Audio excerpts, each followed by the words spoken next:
Strong jobs and stickier inflation are throwing the timing of the Fed's next rate cut into question, with Bostic saying yesterday he's open to a pause. And if so, how can you play it? Joining us now for a special Pause Picks edition of Three Buys and a Bail is Gina. Are you in London? Look at that. With Gina Sanchez of Lido Advisors, chief market strategist and a CNBC contributor. We had two mystery charts. We'll reveal them as we go, Gina. But your first pick is actually financials. It's Goldman Sachs, $1 off its July all-time highs. Best year since 2021. They report next week.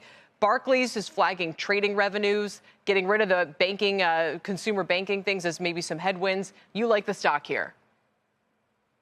Yeah, so I think, this is one of our high conviction trades on our trade list. And one of the several reasons is that they're really focused on prime brokerage, on fees from wealth management. And so everything that is fee oriented. And theoretically, a pause could just be very, very fleeting. We don't anticipate that we're going to stay here. And as we do continue to see interest rates continue to tick down, and that is still our base case expectation, even if we do have a pause at the next meeting. That's really what Goldman Sachs needs to really, really start to get, their deal flow going and get the capital machinery moving again. All right. Now I have to ponder where you are, because I can see that. That's not a real. I see that white strip. It's a beautiful look, though. Let's move along to Caterpillar. Then shout out to 10X Trades, who always guesses them. He guessed our chart today. That was the first mystery chart. Shares are hitting an all-time high. Investors are watching, construction outlook in the U.S., but they've got pricing and maybe some demand weakness to contemplate. You like this one on a Fed pause. Why? Yes, and so we actually are holding this one also on our high conviction list. And part of the reason is that we could theoretically be going into a slowdown, but there's still enough momentum, as you can see from the hotter than expected inflation and from the labor market, that even if we do go into a slowdown, there is still going to be a lot of benefits from lower rates and pent-up demand in the industrials. And industrials tend to do well when we get to that final rate pause. And so even if it's a short rate pause, we think that Caterpillar is actually going to continue. They're a big player here, and they should benefit from continued activity that will sort of get that pent-up demand going. Yeah, when I see the way that Goldman and CAT and they're trading as if maybe we're already anticipating that pause, which would be interesting if it doesn't materialize. Only 12% odds in the market right now.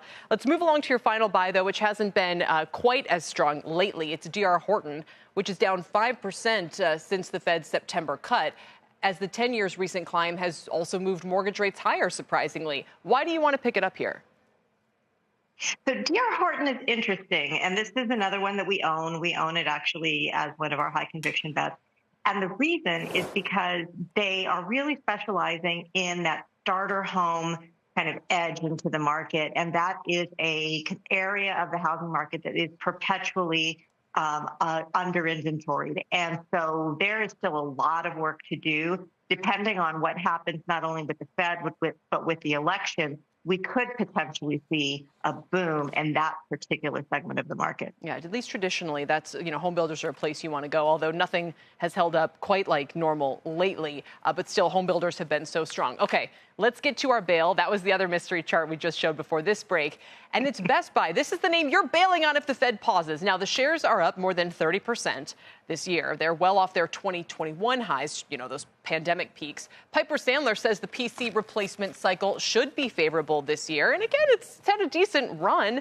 What are you concerned about?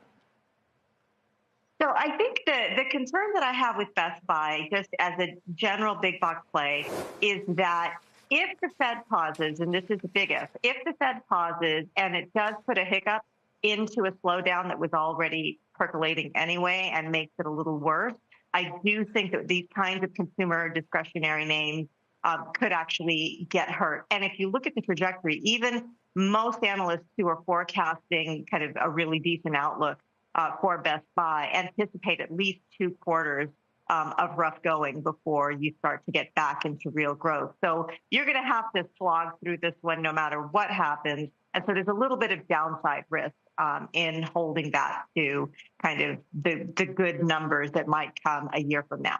All right, we are going to, because we have time, mention your bonus buy if the Fed pauses, and that is, drum roll please, Visa. Why so? So, look, I think that Visa continues to benefit from the fact that